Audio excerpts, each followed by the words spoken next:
One of the reasons that the IFA group decided to come here on a study visit to the Basque Country is because of this place, Mondragon. It's a name that will be familiar to people in many, many countries. It's a cooperative movement that was set up in the 1950s and is now so successful that it's one of the biggest companies in the whole of Spain and Europe. It employs thousands of people and hundreds of companies have signed up to it. It's a real example of how looking at a different kind of economy can really not only survive but thrive. We've heard how the Basque economy, despite the economic crisis, has managed to keep growing, to not just keep increasing its GDP figures, but to keep to its vision of an economy where people are really at the heart. People are part of the decision making, and it's sustainable human development as well as sustainable environmental development. So we've come from all of our different countries, our nations and regions, to find out more about Mondragon, about what lessons we can learn.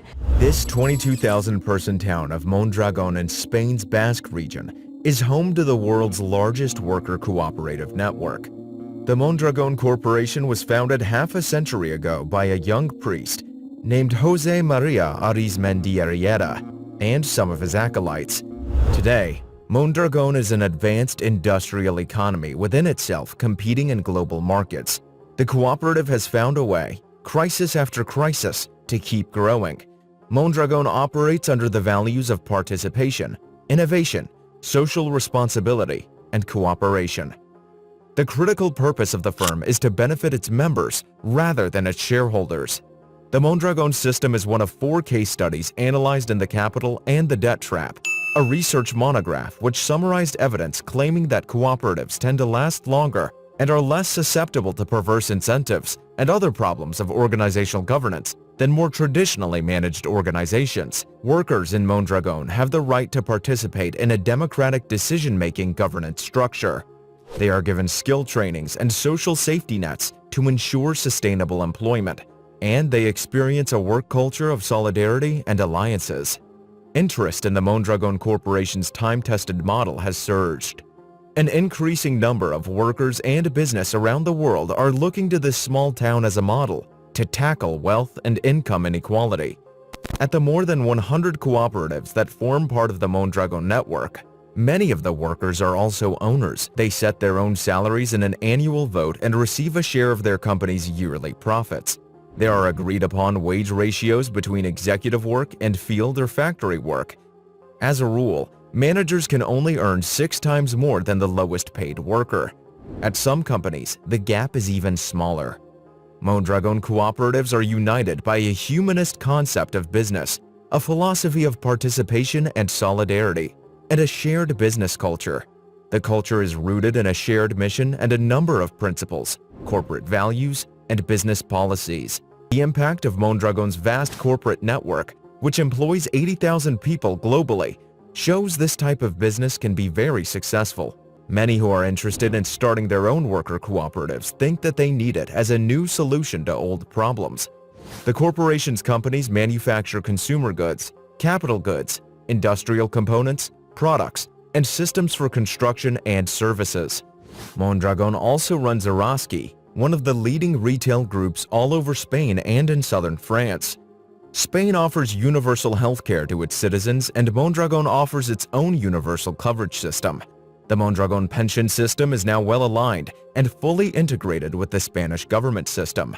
Mondragon retirees receive 60% of their pension from the government and 40% from the Mondragon system. In total, they receive 80% of their former salary, enabling them to retire without having to make major shifts in their lifestyle.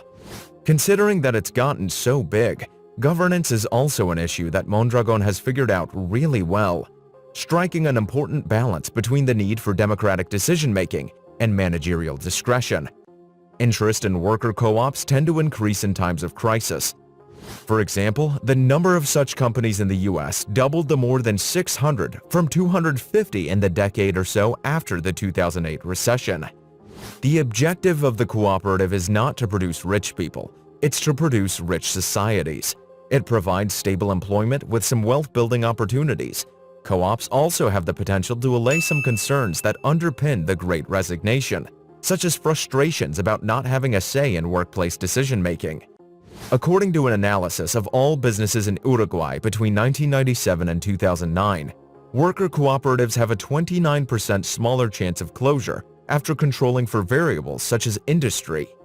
In Italy, worker crowd cooperatives that have been created by workers buying a business when it is facing a closure or put up to sale have a 3-year survival rate of 87%, compared to 48% of all Italian businesses.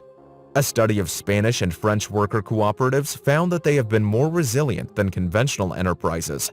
Although there are many different worker cooperatives that have a wide variety of internal structures, workers' cooperatives are organized to serve the needs of worker owners by generating benefits for the worker owners rather than external investors.